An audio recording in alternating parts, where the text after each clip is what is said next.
Y con esto me refiero a cualquier tipo de intervención, a cualquiera. Vamos a pensar, por ejemplo, en el COVID. Pensemos en el COVID.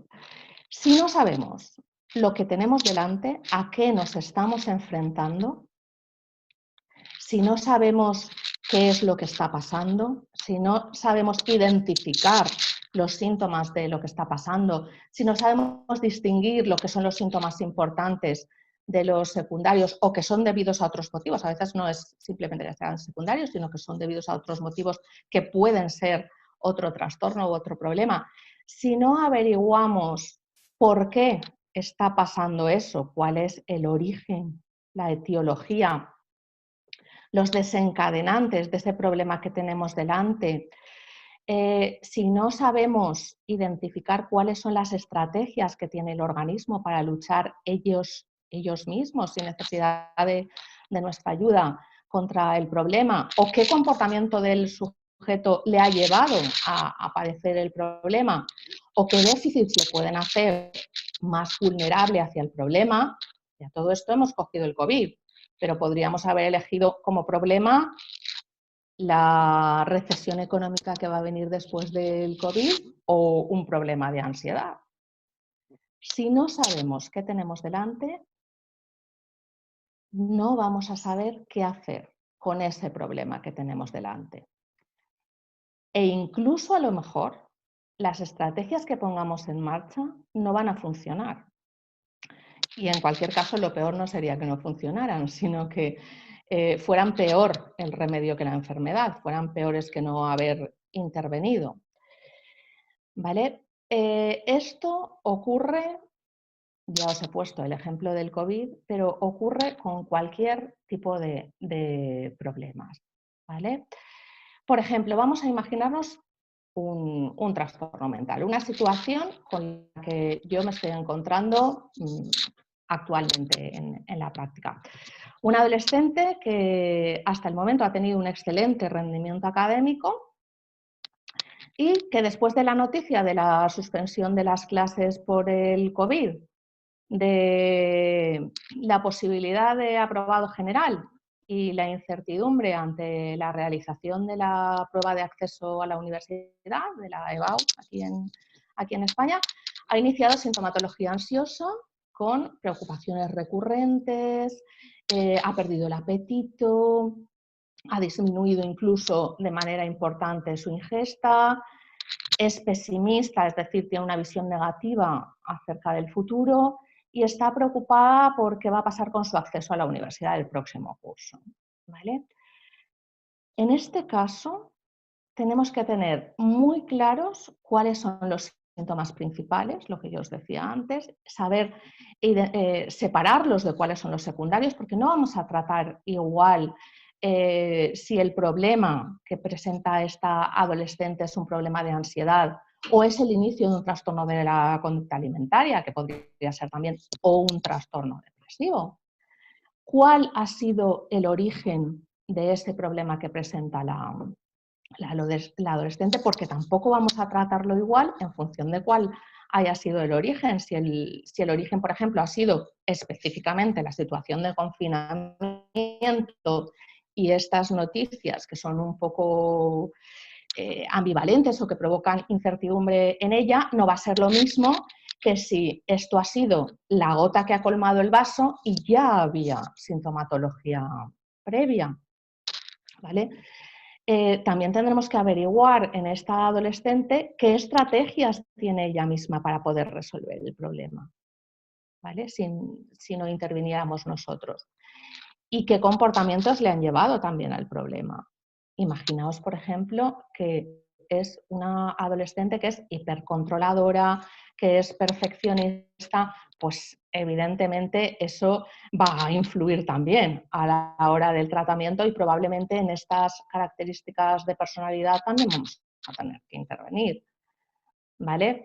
Y luego, ¿qué es lo que puede hacerle más vulnerable al problema? Si nosotros no tenemos todo esto claro, ya os digo, no vamos a saber lo que hacer con ella porque tiene sintomatología inespecífica y muy variada e incluso podemos hacerlo mal.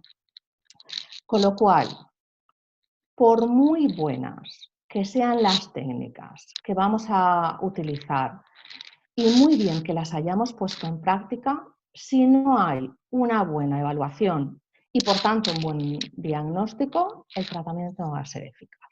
Y no me refiero a un diagnóstico DSM, sino a un buen análisis funcional y a una visión exhaustiva de qué es lo que le está pasando al paciente, teniendo en cuenta todas las circunstancias que rodean el problema, no solo la sintomatología, no nos interesa si es un trastorno depresivo mayor recurrente con síntomas psicóticos, ¿vale?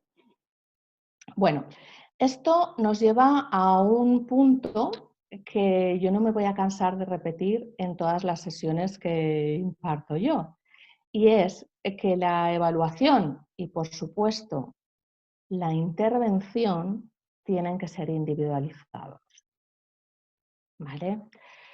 No a todo el mundo lo vamos a evaluar igual, igual que no a todo el mundo le vamos a aplicar las mismas técnicas. Y esto a lo mejor con la intervención sí lo tenemos más claro, pero con la evaluación a veces no tanto. Y hay que tener algunos aspectos importantes en cuenta a la hora de ver cómo evaluamos al paciente. Lo primero es tener en cuenta sus características individuales, sin dar nada por sentado, ¿vale? Por ejemplo, os voy a pedir que no pidáis, como hice yo, y os voy a hablar también de lo que hago mal, que no pidáis a una mamá de 20 y pocos años rellenar un registro sobre las conductas disruptivas de su hijo si no os aseguráis antes de si sabe leer y escribir. Claro, yo lo di por supuesto. Una chica joven tiene que saber leer y escribir. Bueno, pues yo me he visto en una reunión con los servicios sociales hablando de esta mamá y diciendo, es que no cumple, es que ni siquiera rellena los registros. Y entonces se me quedan todos mirando y me dicen, ¿los registros? Si es que no sabe leer ni escribir. Claro, pues no deis nada, por supuesto. ¿Vale? Y luego una cosa muy importante también, que en esto a veces los libros nos confunden un poco, y es que no averigüéis nada que no necesitemos. ¿Vale? Yo en la primera sesión del máster, que ya os he dicho que trata sobre evaluación, insisto muchísimo en esto y bueno, como las sesiones del máster son bastante prácticas, ya en esta primera sesión empezamos a hacer muchas prácticas. Y en esta primera sesión lo que pido es que hagamos un ejercicio de introspección y que pensemos en que todos nosotros tenemos alguna tara, digo yo, ¿vale? Algún problemilla que podría ser objeto de atención en consulta psicológica, o sea que la gente podría ir a consultar al psicólogo por esto. Siempre pensando en problemillas pequeños, no en trastornos mentales graves, no tenemos ningún interés en evaluarlos. Por eso también es muy importante que las sesiones del máster sean confidenciales y que se cree un clima de apertura, un clima de entorno seguro en el que puedas encontrarte desnudándote ante estos pequeños síntomas. Ya os digo que tampoco tienen que ser muy grandes. Pues, por ejemplo, quiero dejar de fumar y no puedo, tengo fobia a las agujas o a las serpientes, tengo problemas para dormir, como de modo impulsivo cuando tengo ansiedad, ¿vale? O cualquier cosilla de estas. Entonces, lo que vamos a hacer durante las 2 primeras sesiones del máster es evaluar cada uno de los problemas individuales que tenemos nosotros, que tienen nuestros pacientes, ¿vale? Que somos nosotros mismos. Y después de que cada uno haya elegido su problemilla, entonces le doy una batería enorme de test para que se los administren a sí mismos y se den cuenta de que todos los test sirven para evaluar síntomas y para evaluar trastornos, pero no todos los test me sirven a mí, ¿vale? No me he sentido cómoda con este test, no me ha aportado ninguna información y en cualquier caso, una conclusión a la que llegamos todos al final es que si nos administramos todos los test es un superagobio. O sea, no se puede pasar una batería de test enorme.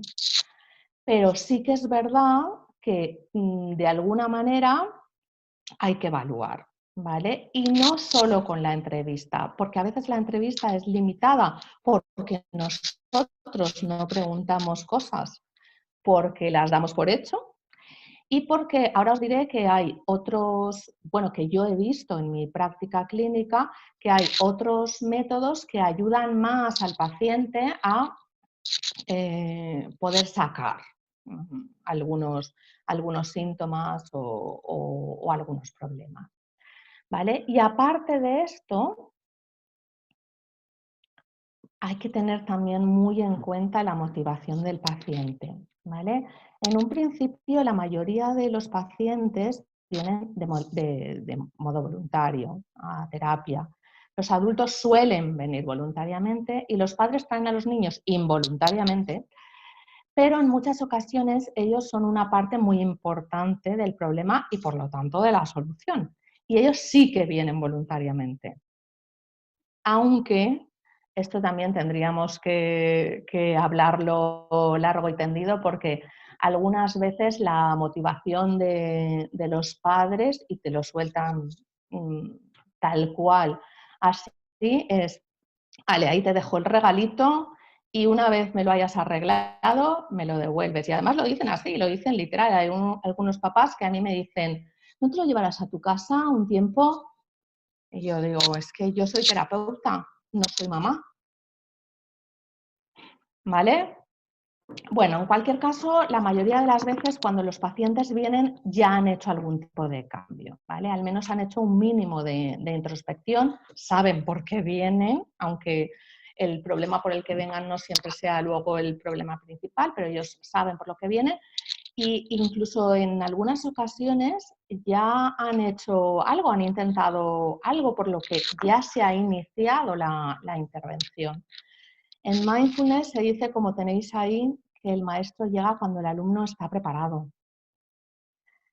Si el alumno, paciente, no está preparado para escuchar, muchas veces no vale la pena que estemos insistiendo en el cambio, en hablarle ni en enseñarle, porque el alumno o paciente no va a dejar ser enseñado, no le va a llegar esa enseñanza, solo se va a convertir en alumno y va a permitir ser guiado cuando él lo decida. Y solo en ese momento nosotros podremos ponernos en la posición de maestros o de terapeutas, ¿vale? En este sentido, hay que entender que la entrevista tiene dos dimensiones principales, que esto también nos lo sabemos todos, que por una parte es la dimensión de contenido, es decir, la entrevista como método de recogida de datos, que aquí no vamos a entrar porque todos sabemos qué tipo de datos hay que recoger en una entrevista. Y el otro proceso es el verdaderamente importante, la dimensión de proceso, es decir, lo que ocurre exactamente como resultado de la interacción específica entre el terapeuta y el paciente. Y es en este sentido en el que la entrevista es única, es individual, no puede haber dos entrevistas iguales. No solo porque no le vas a preguntar lo mismo ni de la misma manera a dos personas, aunque tengan aparentemente el mismo problema, ¿vale? Que aquí estaríamos en la fase o en la dimensión de recogida de datos y por tanto la evaluación propiamente dicha, sino también porque a ellos, independientemente de lo que tú les preguntes y cómo se lo pregunten, les va a llegar de manera diferente, les va a afectar de manera diferente esa pregunta y por lo tanto va a producir cambios diferentes en ambas personas. Con lo cual ya estamos en esta dimensión de proceso, no tanto en la de recogida de datos, ¿vale? Bueno, pues ahora es cuando os voy a poner algunos ejemplos de lo que yo os decía al principio, de que durante la evaluación se inician algunos cambios y algunos de estos cambios son buscados intencionadamente por el terapeuta, pero otros no. Y esos son los que tenemos que tener un poco ahí la alerta. Yo siempre digo